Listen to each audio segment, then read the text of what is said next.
السلام علیکم ناظرین، آپ دیکھ رہے ہیں وسیلہ نیوز اور میں ہوں زاہد اقبال۔ ناظرین، آج ہم بات کریں گے پاکستان کے منجھے ہوئے صحافی عمران ریاض کے بارے میں۔ عمران ریاض کا غائب ہونا پاکستان سے 137 دن کے لیے ان کو غائب کیا گیا، حبس بیجا میں رکھا گیا۔ پاکستان کے قوانین کے مطابق اگر کسی بندے کو 24 گھنٹے اب حوالات میں رکھتے ہیں تو حبس بیجا کا پرچہ ہوتا ہے پولیس والوں کے خلاف، اور مسئلہ یہ آتا ہے قانون نافذ کرنے والے ادارے آخر اس چیز کا نوٹس کیوں نہیں لیتے کہ پاکستان میں عمران ریاض کے علاوہ بھی کچھ لوگ حوالاتوں میں بند ہیں جن کو صرف اور صرف حوالات میں رکھا جاتا ہے، اور کئی کئی دن حوالات میں رکھا جاتا ہے۔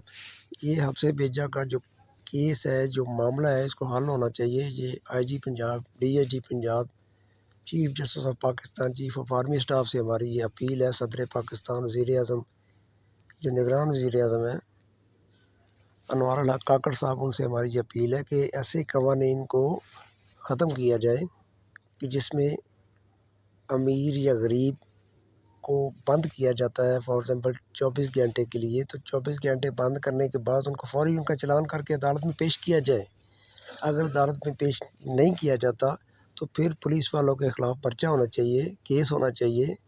وہ ملازمین جو پکڑ کے لاتے ہیں ان کو بھی حوالات میں بند کرنا چاہیے۔ قوانین سب کے لیے برابر ہے۔ ہوتا یہ ہے کہ جو لوگ قوانین بناتے ہیں وہ قوانین کو مانتے نہیں ہیں، جن کے اوپر قوانین بنے ہیں وہ قوانین کو جانتے نہیں ہیں۔ یہ اس طرح کا کھیل چل رہا ہے۔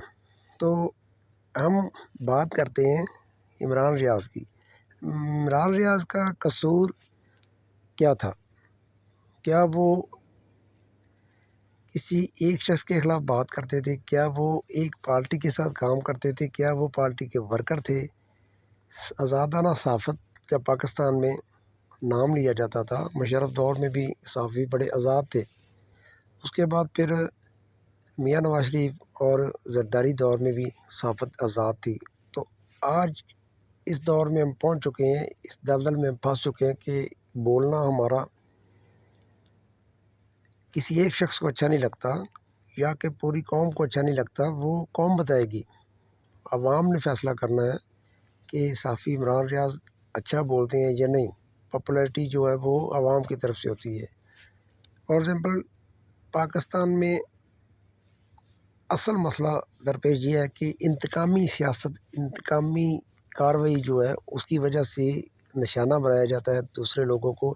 ارشد شریف صاحب کا قتل ہوا، ذاتیات کی جنگ، ذاتیات کی لڑائی۔ میں اکثر ویڈیو بناتا ہوں، اکثر بات کرتا ہوں کہ یہ جو اپنی جو سیاست ہے سیاستدانوں کی، یہ اپنی ذاتی انا بنانے کی ضرورت نہیں ان لوگوں کو۔ ان کی وجہ سے پاکستان کی عوام کا بیڑا غرق ہو جاتا ہے۔ بار بار حکومتوں کا چینج ہونا، یہ سب سے بڑی وجہ یہ ہے کہ جو مہنگائی بڑھتی ہے، پیٹرول مہنگا ہوتا ہے، اس کے ساتھ ہر چیز مہنگی ہو جاتی ہے۔ ہم دعا گو ہیں عمران ریاض کے لیے، اللہ تعالیٰ ان کو صحت والی لمبی زندگی عطا فرمائے، وہ اپنے فیملی کے ساتھ زندگی گزار سکیں۔ ان کے بوڑھے والدین ہیں اور ان کے لیے بھی ہم دعا گو ہیں۔ انشاءاللہ ہم امید کرتے ہیں وہ جلد از جلد صحافت کی دنیا میں دوبارہ قدم رکھیں گے، اور انشاءاللہ تمام صحافی برادری سے ہماری اپیل ہے کہ مل جل کے کام کریں اور ایک دوسرے کے ساتھ شانہ بشانہ کھڑے ہوں۔